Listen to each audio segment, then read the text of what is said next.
Hello, everybody. My name is Versha Banerji. I'm an associate professor at the University of Manitoba. And today we're going to be going through a podcast or a video capsule called Integrating Non-Covalent BTK Inhibitors in Chronic Lymphocytic Leukemia, Navigating a Rapidly Evolving Treatment Landscape. These are my disclosures. I have grant funding from multiple bodies, and I do receive speakers, bureau honoraria, or consulting fees from multiple different industry partners. And I've participated as principal investigator for clinical trials for many industry partners and cooperative study groups. This disclaimer is to identify that funding for this learning opportunity has come from Eli Lilly Canada. We've been able to have full control over the academic content and presentation, and that any information that falls outside of the product monograph would be considered off-label, and I will do my best to identify any such information should it come up in the presentation. The learning objectives for this event are to differentiate between first generation or covalent and second generation non-covalent BTK inhibitors, address BTK inhibitor selectivity and the development of resistant mutations with covalent and non-covalent BTK inhibitors alike. We will also spend a part of this presentation discussing how non-covalent BTK inhibitors will fill gaps in addressing current unmet needs in the management of CLL in the future.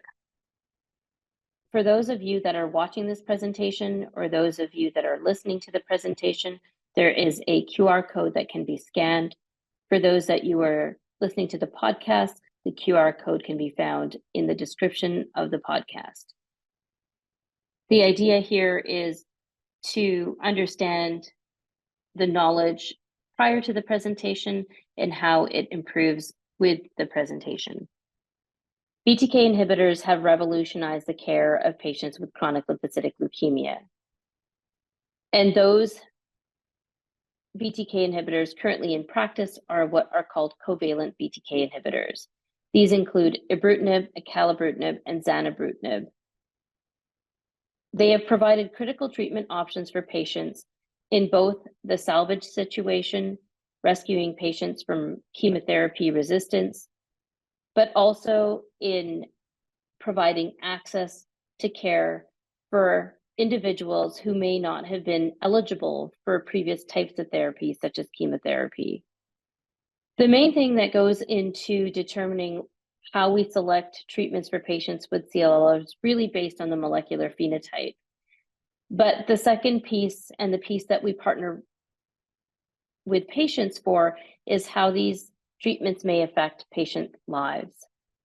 And this is really based on the safety and the efficacy of the treatments. And this is dependent on how selective a BTK inhibitor is, as we believe some of the toxicities are due to off-target kinase inhibition. And thus, we are moving towards more selective BTK inhibitors in order to improve the safety outcomes for our patients. But over time, because these drugs are given continuously, the efficacy of covalent BTK inhibitors goes down as a result of mutations that develop. We are looking towards either different classes of therapies to treat patients in this situation, but we've also been witness to the fact that newer types of BTK inhibitors have emerged, and these are known as non-covalent BTK inhibitors that can be used despite the presence of mutations in covalent BTK inhibitors. The CADTH algorithm has been used in order to determine which treatments are available across Canada for the treatment of patients with CLL. In the frontline setting, in patients who are considered to have low-risk genetic markers, we have chemoimmunotherapy, time-limited treatment with venetoclax and obinutuzumab, or the combination of a time-limited oral therapy that's currently under review with the BCL2 inhibitor and BTK inhibitor, Nbrutinib venetoclax. In the relapse setting, we really are looking at time-limited treatment options or continuous options, again, based on the molecular profile, but also what treatment the patient may have seen previously. But once patients have gone through these classes, either BCL2 or BTK inhibitor in the covalent setting, there is an unmet need for effective therapies in the relapse setting.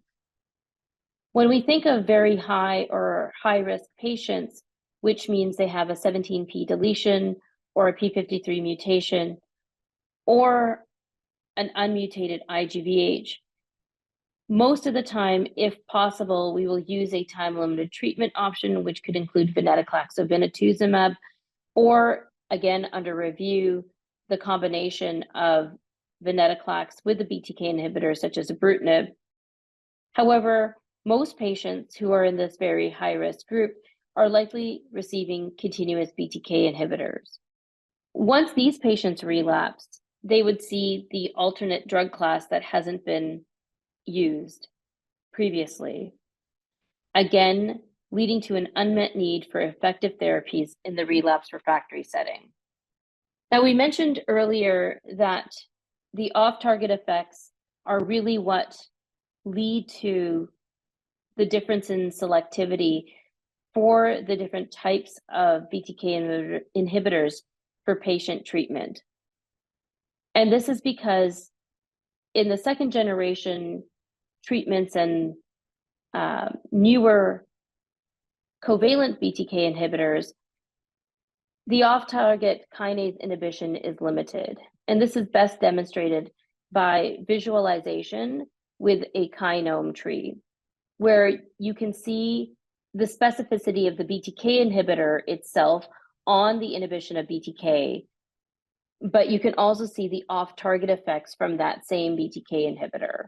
And the larger the circles are, the greater the degree of inhibition. The smaller the circles are, the less those kinases are affected. And this makes a difference when we're trying to understand how to select which treatment for which of these inhibitors is best suited for a patient. And that's because there's the potential for greater side effects with greater off-target effects. However, there could be greater efficacy if we can really narrow in on inhibiting the BTK kinase. And so that's a crucial, important, key determining factor in terms of the efficacy of the drug moving forward. So there's multiple different adverse effects that can result as a result of the off-target inhibition from these kinase inhibitors. And what we know is ibrutinib has been an effective therapy at salvaging patients who are resistant to different types of chemotherapies. They were also effective in patients who had very high-risk disease. However, the challenges that we saw because of the continuous nature of the therapy led to us trying to understand why patients develop significant side effects related to infection, bleeding, or cardiovascular side effects. And most of this was because that the off-target kinase activity directly affected different parts of either the immune system, the clotting cascade, or the cardiovascular system, leading to the side effects that we're most familiar with. As newer covalent BTK inhibitors were developed with this knowledge, we started to see that they had less of those off-target effects, and as a result, they had less heart-related side effects and less infection-related side effects. And as we use these treatments today, more people have shifted away from ibrutinib and are using acalabrutinib or zanubrutinib. Due to the continuous nature of therapy with the covalent BTK inhibitors, the mutation pattern has been able to be studied, and the most common mutation that is seen is a mutation with C48.1. Now, when it comes to ibrutinib and acalabrutinib, we have likely more patients with data, and it seems to be the C481S mutation that occurs in 90% of the BTK mutations, progressing on acalabrutinib or ibrutinib. However, there seems to be multiple different types of mutations that are present across the covalent BTK inhibitors at this site. And the main challenge with the mutation at this site is that the drug is unable to bind, and therefore we lose the kinase inhibition as a result. The difference between the covalent BTK inhibitors and the non-covalent BTK inhibitors is currently mutations do not develop at this one site, which enables patients who have potentially previously seen a BTK inhibitor and developed a mutation to respond to the non-covalent BTK inhibitor. Now, this decision is mainly made clinically as a result of the fact that we do not have mutation-specific testing clinically available. And that's something important to note in Canada. So in 2023, the FDA granted accelerated approval to Perabrutin for adults with CLL and SLL who have received at least 2 prior lines of therapy, including a BTK inhibitor and a BCL2 inhibitor. Currently, outside of compassionate access programs, Perabrutin is not yet approved in Canada. Perabrutin is being studied across multiple B-cell malignancies, and currently there's been a lot of clinical trials trying to assess the efficacy of Perabrutin in patients who are either previously exposed to BTK inhibitors or who are BTK inhibitor naive.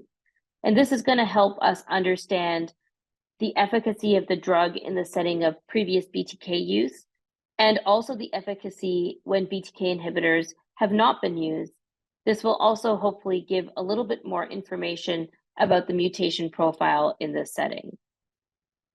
A phase 3 clinical study known as the Brewin CL 321 has also been done in the relapsed refractory setting. In this particular patient population, a diagnosis of CLL and SLL would be confirmed. In addition, patients could have prior treatment with a BTK inhibitor or venetoclax. The patients were randomized 1-to-1 to Perabrutin or investigator's choice of idelalisib rituximab or bendamustine rituximab. They could also cross over from the standard arm with evidence of progression as confirmed by an independent review committee. The primary endpoint of this study was progression-free survival. We are looking forward to more data in the phase 3 setting to see how this is going to alter our clinical practice moving forward, as we hope in Canada that we would be able to use this for the same population for which the FDA has approved it in the United States. Another non-covalent BTK inhibitor is known as Nbrutinib, and there's ongoing studies known as the Bellwave studies trying to address the efficacy of this drug in specific circumstances. In this particular case, this study is looking at relapsed refractory CLL patients or SLL patients who've been previously treated with BTK inhibitors and BCL2 inhibitors, and they are being randomized based on the presence of a C41S mutation. The C41S mutation, as you recall, renders resistance to previous BTK inhibitors. And these patients are being randomized to the presence or absence of mutations and to evaluate the efficacy of Nbrutinib. The field is changing rapidly, and we're really trying to understand how to best select the patients for treatments moving forward. All we can say so far is the resistant profiles, when we think of covalent BTK inhibition versus non-covalent BTK inhibition, seems to be different. And how this difference is going to be used clinically is yet to be determined. Ideally, we want to be able to use the drugs in a sequence that allows for more options for patients. And we don't want to eliminate any options. And thus, as clinical trials are reporting, we'll start to understand what situations are best for these patients, as we want to have the longest efficacy and the least amount of side effects long-term as thinking for our patients' benefits. With all pipelines for investigations of novel therapies, we always have to start in early phase studies, usually in the relapse refractory population. Then we can move into randomized phase 3 studies, usually again in the relapse refractory situation. And in all honesty, we can see that there's been Canadian participation along the pipeline for the study of Perabrutin. We're now moving into the frontline study, looking at previously untreated patients as well. And this is going to help inform the efficacy of the drug in the setting of different B-cell malignancies, and hopefully help us understand the resistant patterns in these untreated populations. For Nbrutinib, similarly, we are seeing accrual to studies both in the setting of chronic lymphocytic leukemia or other B-cell malignancies in the previously treated setting, but also in the untreated setting. And so we're looking forward to how these studies report, and there has been some Canadian participation in these studies as well.